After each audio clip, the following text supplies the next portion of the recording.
Okay, the big idea is creating a garden that was in response to climate change, extremes of dry and wet weather. We wanted to create a garden that has a number of features in that people could gain inspiration from, maybe borrow ideas and recreate in their own garden spaces. And the title of the garden is Resilience, and we thought it was quite apt for this year, just with the toughness that we've all been dealing with COVID, and create a garden that was resilient in the materials, in the plant choices, and in the functionality of the features as well. And somewhere you could sit and relax, listen to the sound of the water, and sort of contemplate on our own resilience and mental health. Well, the garden for a small space is absolutely cram-packed with a number of features. We've got a rain garden planter, which takes runoff from roof structures, so it can be attached to a house, a garden building. And what that does, it captures water from the downpipe, holds it as a storage capacity in the soil, and then the bonus of that is you can plant plants in there as well, so you can make something actually a nice feature out of that.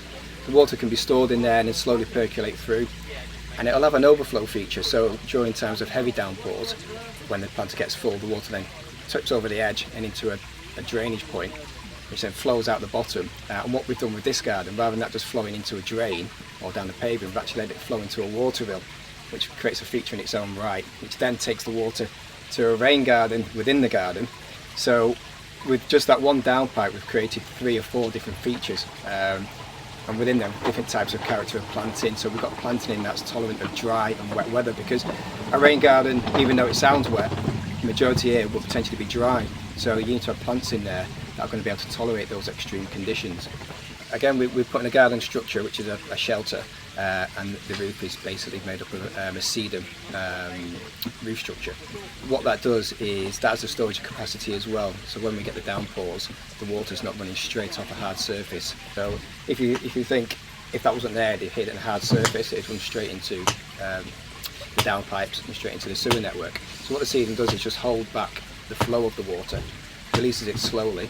And what we've done with that, we've made another feature, which is the elevated rain rill.